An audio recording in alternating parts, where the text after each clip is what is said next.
বন্ধু, অসুস্থতা একটি ভয়াবহ জিনিস। আমরা সকলেই আমাদের জীবনে কোনো না কোনোভাবে এর মুখোমুখি হয়েছি। ঈশ্বর আপনার জন্য চিন্তা করেন। তিনি চান আপনি তাড়াতাড়ি অসুস্থতা থেকে মুক্তি পান এবং আপনি সর্বদা সুস্থ থাকুন। বাইবেল এই প্রশ্নের উত্তর খুব স্পষ্টভাবে দেয়। যাত্রা পুস্তক 15 অধ্যায় 26 পদ বলে, আমি প্রভু যিনি তোমাদের আরোগ্য করেন। গীতসংহিতা 107 অধ্যায় 20 পদ আমাদের বলে, তিনি তার বাক্য দিয়ে আমাদের সুস্থ করেছেন।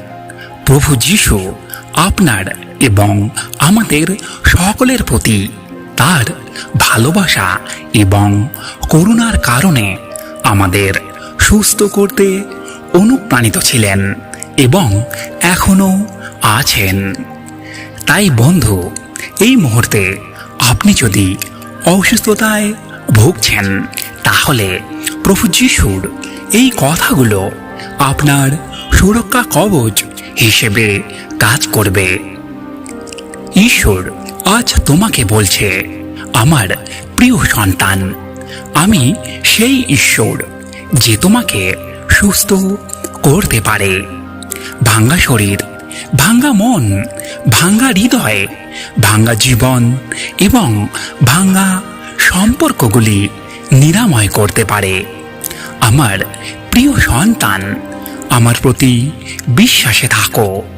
আমার ঐশ্বরিক উপস্থিতির শক্তিতে অপরিমেয় নিরাময় ক্ষমতা আছে, যা তোমার জীবনের সমস্ত অসুস্থতা দূর করবে। আমার প্রিয় সন্তান, নিরাশ হয়ো না। আমার প্রিয়, ব্যথা জীবনের একটি অংশ, কিন্তু আমি তোমাকে প্রতিশ্রুতি দিচ্ছি, আমি তোমার কান্নার প্রতিটি অশ্রুকে আনন্দে পরিণত করব এবং আমি তোমার শারীরিক অসুস্থতা, গভীর বেদনাকে ঐশ্বরিক উপায়ে ঠিক করব। আমার প্রিয় সন্তান, আমার থেকে তোমার কষ্ট লুকোনোর চেষ্টা করো না। আমি তোমার সম্পর্কে সব জানি। আমি একমাত্র যে তোমার হৃদয়কে পরিচালনা করতে পারি এবং তোমাকে আবার স্বাস্থ্য এবং সম্পূর্ণতা ফিরিয়ে আনতে পারি। আমার প্রিয় সন্তান, তোমার জীবনে যতই কষ্ট আসুক, সংকট আসুক, আমি হাতে হাত রেখে তোমাকে ঝড়ের পর আবার শান্তি ও আনন্দের জায়গায় নিয়ে যাব। তোমার জীবনের অন্ধকারময় জায়গা থেকে নতুন করে সূর্য তোমার উপর আবার উজ্জ্বল হবে। আমি তোমাকে প্রতিশ্রুতি দিচ্ছি, তুমি নিরাময় পাবে। তুমি যখন বড় কষ্টের গভীর জলের মধ্য দিয়ে যাবে, আমি তোমার সাথে থাকব। তুমি যখন কষ্টের নদী পার হয়ে যাবে, তখন তুমি ডুববে না। অত্যাচারের আগুনে হেঁটে গেলেও তুমি দগ্ধ হবে না। আমার করুণায় প্রেম তোমার জীবনের রাজা এবং তোমার সমস্ত অসুস্থতার নিরাময়কারী। ঈশ্বর আজ তোমাকে বলছে, আমি তোমাকে সুস্থ করব। আমার কথা শোনো।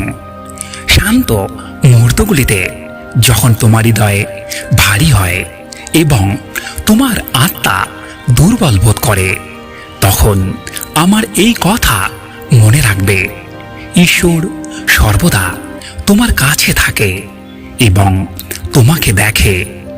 ঈশ্বর জানেন তোমার কান্নার প্রতিটি অশ্রু, প্রতিটি নিদ্রাহীন রাত, প্রতিটি ব্যথা। আমার প্রিয় সন্তান, মনে রেখো, ঈশ্বর কেবল একজন নিরপেক্ষ দর্শক নন, বরং তিনি একজন জড়িত ও সক্রিয় প্রেমময় স্রষ্টা। ঈশ্বর তোমাদের সুস্থতা ও শান্তির জন্য কাজ করেন আমার প্রিয় সন্তান, যখন তোমরা অসুস্থ হও, তোমাদের শরীর দুর্বল হয়ে পড়ে, মন ভেঙে যায় এবং আশার আলো ম্লান হয়ে যায়, সেই মুহূর্তে ঈশ্বরের প্রতিশ্রুতি তোমাদের হৃদয়ে এক নতুন শক্তি এনে দেয়।